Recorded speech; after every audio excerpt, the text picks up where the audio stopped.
Партия коммунисты России, как она называется, это партии такие спойлеры, фактически созданы для того, чтобы оттягивать голоса у КПРФ. Это всем понятно, и я думаю, что не вызывает никаких сомнений. Максим Сурайкин и его вот эта команда, которая, в кавычках, которая, значит, является сейчас партией коммунисты России, в свое время они вышли или были исключены из КПРФ, хотя работали, участвовали когда-то в начале 2000-х годов ее деятельности. Я думаю, что Максим Сурайкин выдает желаемое за действительное. Объективных причин для того, чтобы люди переходили из одной партии коммунистической в партию непонятного происхождения и непонятно кем финансируемой, непонятно каким образом вообще существующей, почему-то получающей достаточно высокую площадку для дискуссий в СМИ, я думаю, что они не будут этого делать. Они прекрасно знают, кто на самом деле защищает интересы наших граждан, кто на самом деле является коммунистами. И здесь наши партийцы, они достаточно образованные, грамотные и понимающие люди. Поэтому он ошибается, когда такие голословные заявления делает. Задача поставлена на то, чтобы закрывать максимально возможное число округов. Там, где это возможно, до 100%. Я могу сказать, что по большинству муниципальных образований мы будем закрывать именно такое количество округов, участков.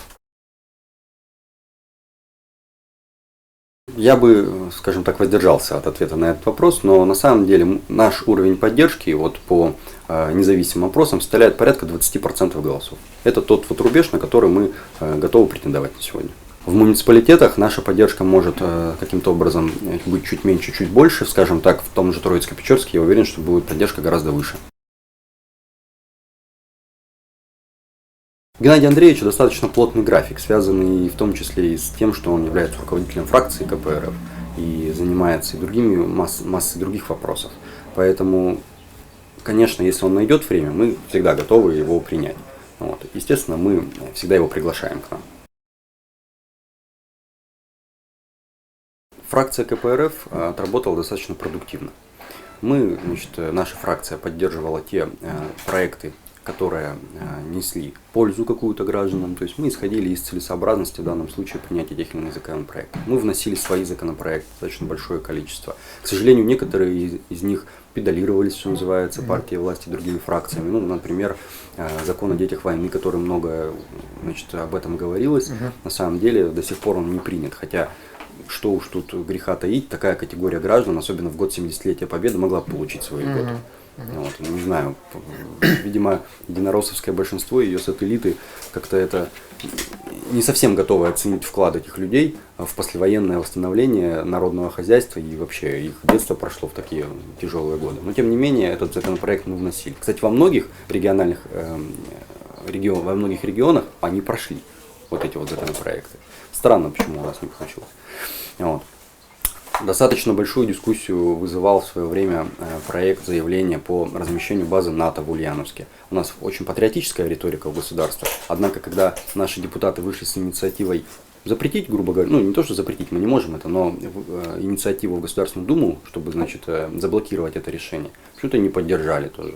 То есть много чего, таких вот проектов, которые мы могли бы, скажем так, реализовать, в том числе, например, Болеслав Скротский выдвигал проект по увеличению стипендий нашим региональным студентам. Тем не менее, не проходит, не находят они поддержки почему-то среди единороссовского большинства. Хотя вообще-то это социально ориентированный законопроект. Наш на тот момент первый секретарь, а сегодня секретарь по оргработе Вячеслав Иванович Шулепов стал руководить комиссией по ЖКХ. И, как я говорил, достаточно продуктивно работает. И очень большое количество как запросов в эту комиссию, так и благодарности от людей за то, что те или иные вопросы были решены. То есть говорить о том, что комиссия это, как некоторые утверждают, непродуктивно, это совершенно неверно. Вот. То есть я могу сказать, что фракция отработала нормально, фракция отработала достаточно продуктивно. Я думаю, что и в будущем Государственном Совете Республики Коми будет создана фракция КПРФ, которая продолжит лучшие традиции предыдущего созыва.